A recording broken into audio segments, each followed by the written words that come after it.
I'll talk briefly in this video about why I believe that no one really needs your help, or my help, for that matter. I think, in essence, everyone needs to help themselves. They might seem like they need your help, but in essence, everyone needs to find a way to help themselves without you giving them the solution. They just want to be recognized for the problem that they have. So you might be in this situation where whenever you find someone with a problem, you start to listen for the solution. What do I mean by that? It happens to me a lot. It happened a lot before, and I try to catch myself these days when I feel that I go in that direction. That whenever I hear someone who has some sort of an issue, some sort of a problem, when they express it to me, I tend to go into solving mode by default. I guess it's like a man thing to try to be problem solvers, and it's uncomfortable for us to just listen without actually doing anything about it. It might feel like wasted time, right? It felt like that for me for many years. And especially in my closest relationships where I care more about actually helping them, it's very uncomfortable for me to listen to a potential problem that I hear without actually jumping into solving mode, right? So this is a very common paradox for couples, for example, for people in lasting relationships, because the more they stay together, the more they share, the more they expect to be understood and heard, right, by the other person, which is not always the case. And you cannot take this for granted.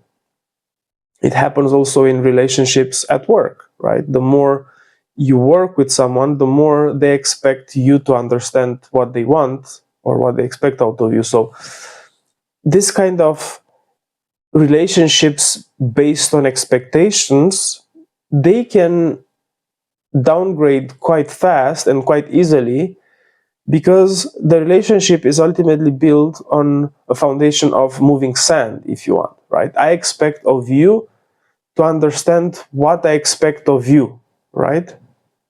I expect that you know me well enough so that you can guess and anticipate my needs perfectly, if possible, so I don't have to tell you anything. And if you don't do that well, it means that you don't care about me, because you should know it.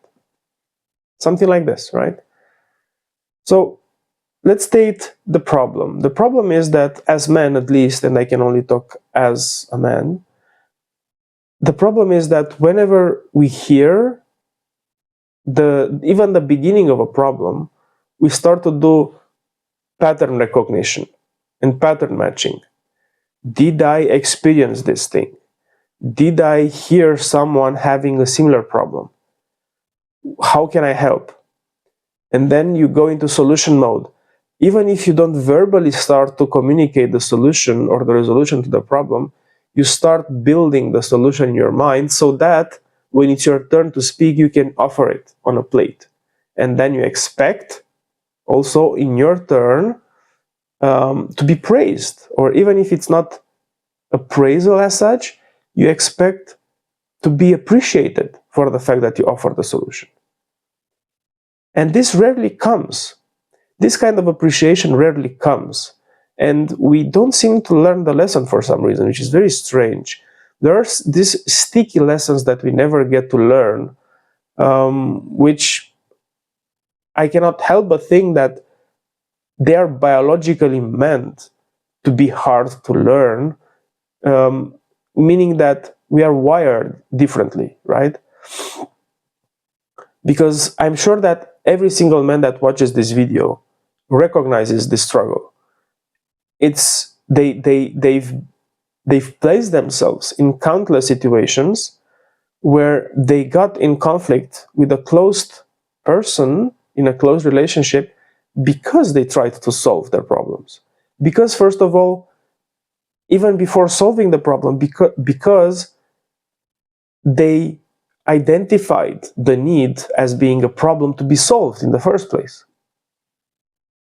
And you might think, okay, but why is this so difficult? Why is it not okay to give a solution to this? Because this is clearly a problem, right? They are struggling with it. They're struggling with it to the point of coming to me and explaining it to me. So why should I just waste their time and my time and not doing anything about it, right? This doing something about it is the misleading part, because we believe that we have to solve it.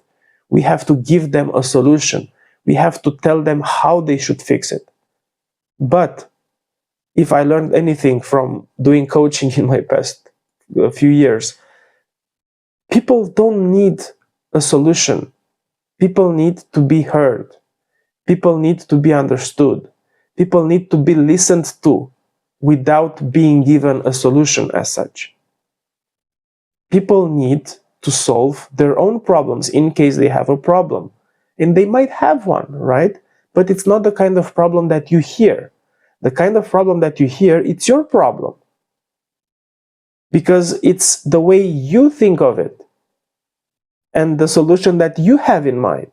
You don't have enough context and you don't empathize enough with that person. You don't put yourself in their shoes for long enough to understand the complexity and the context and the nuance that they are dealing with in order to actually give them a proper solution.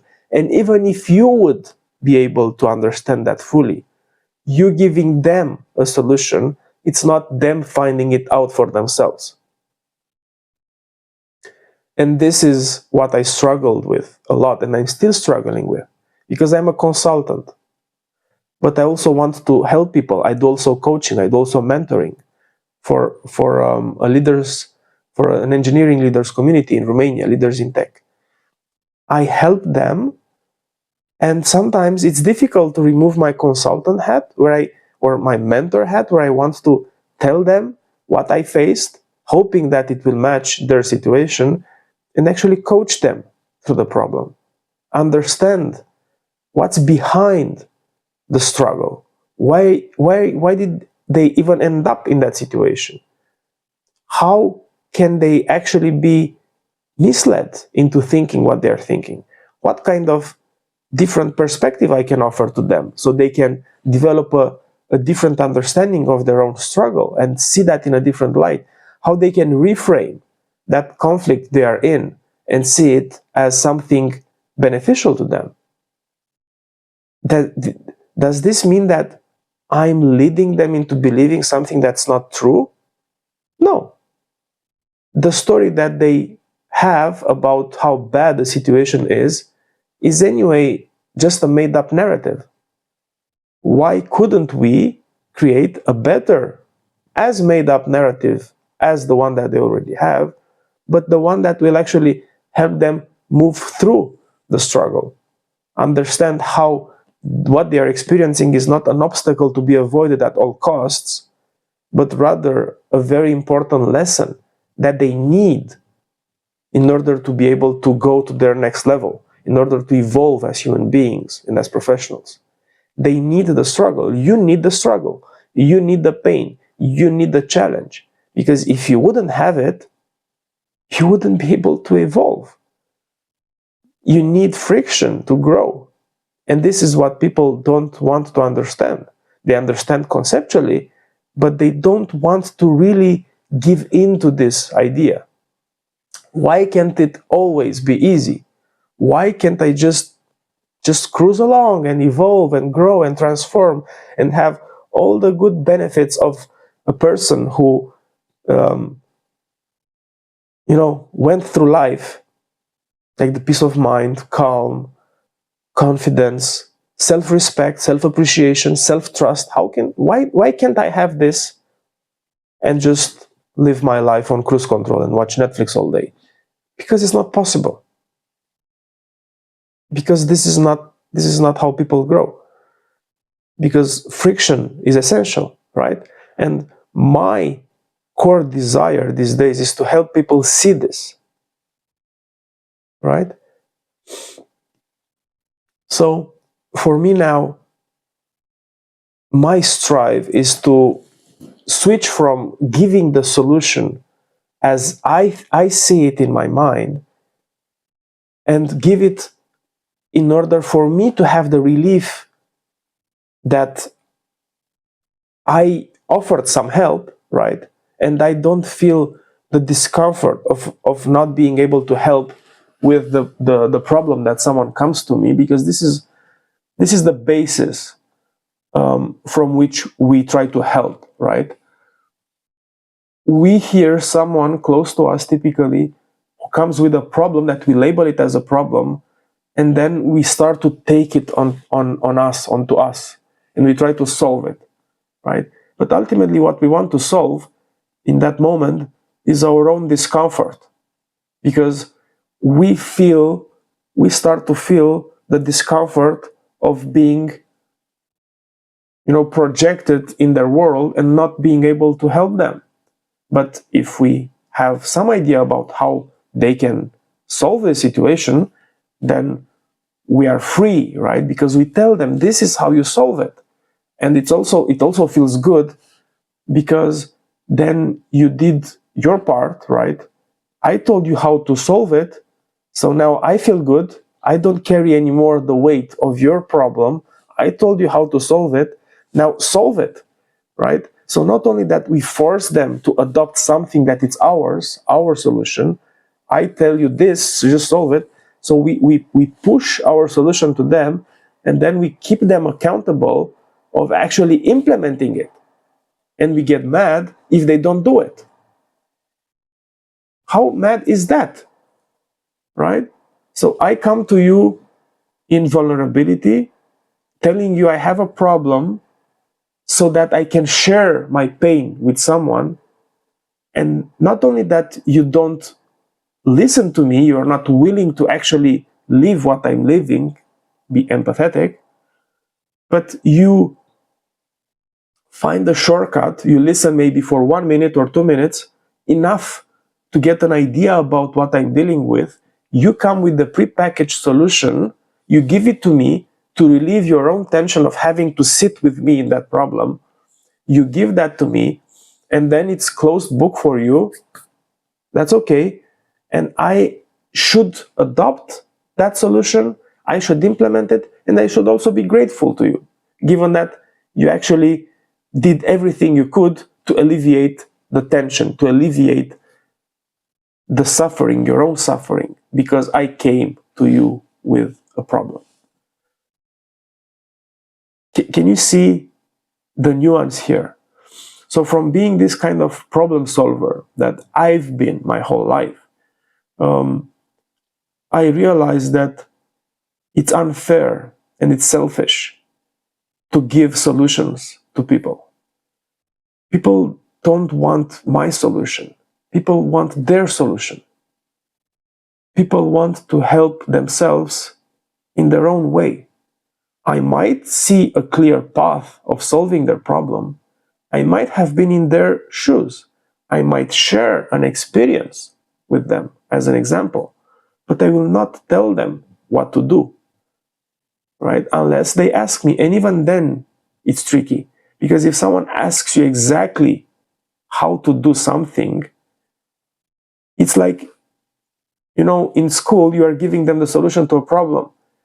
The solution might look great, they might understand it. When they see it, they might copy it, but then if they have to do the same exercise again in 2 days, they will not remember the solution, because they didn't come up with it, right? So it might be nice in the moment when they ask you, and and you tell them, and they are like, amazing, thank you very much, this is very helpful. And then you are happy about it. And then they are happy about it, and everything is good. But then, because they didn't spend the effort, they didn't suffer through the solution, they didn't suffer enough so that they make the neural connections in order to come up with that solution by themselves. It might have taken 2 more days, doesn't matter. But once they found it, they will never forget it anymore. And yes, you might be able to help in this process. You might be able to give some pointers. You might be able to ask some questions. Did you try this? Did you try this? What about that? And yes, sometimes you can ask some leading questions, right? Knowing that you asking them something might point them into the direction where they might find a solution.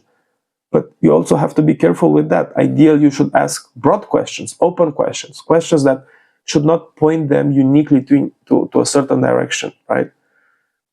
Because the process is what's helping them. It's not the solution itself. So from being the traditional consultant, like we are typically used to go to consultants and you download the expertise from them. This is how I thought of myself, that I'm this expert and I have to go and teach people, tell people what they have to do. That's not the place of a consultant these days. And I'm happy that I started to blend the coaching aspects in my work, because I realized that problems become more and more complex these days. And there is no one solution. And my solution is rarely the best solution, because that person didn't come up with it themselves. So instead of focusing on solutioning, I spent time with them in the problem development, in the needs development. I empathize more with them, right? And I try to understand their struggle, try to understand the problem at its core, ask enough questions to develop the problem, to raise it to the conscious awareness, to hear out the implications, the consequences, the positive bits, the negative bits. Turn the problem on all turns, and because we are together in this kind of problem exposure and problem development, it's not scary to do it, right? And once we start to articulate the problem, we might see that sometimes there is no problem at all to deal with in the first place. And what we thought it's a huge problem and it's a huge complication, it might not be the case. It might be, however, part of the symptomatology of a different kind of problem, which is yet not addressed and not raised by that person when they started to address the problem that, it's ultimately a symptom. So we instead, if I would have jumped into the solutioning, I would have started to give, resolution to the symptom. But in this case, we are actually starting to go and follow the root cause, right? Understand what actually caused this in the first place. Why did we end up in here? Why is this even a problem to you? And sometimes there might be like simple questions, like, why is this a problem? It might be stupid, right? Because in appearance, this is clearly a big problem. And then you might ask, why is this a problem? And for the person to actually articulate why is this a problem, they might hear it themselves. They might hear their own explanations out loud, and they might reassess if this indeed is a problem or not. It can be as simple as that. So try to do this. Try to find a problem in your environment, at work or at home, and be interested about understanding the problem from that person's point of view. Ask questions for them to understand better what they are dealing with. Don't come up with a solution. Don't come up with a pre-packaged way of solving it, because you will never solve it like that, I promise you. Just try to understand. Try to empathize. Try to be there for them. Try to ask questions. Ask questions which will lead them to better understand what they are dealing with. Don't take ownership of that. That's a selfish act. I hope it helps.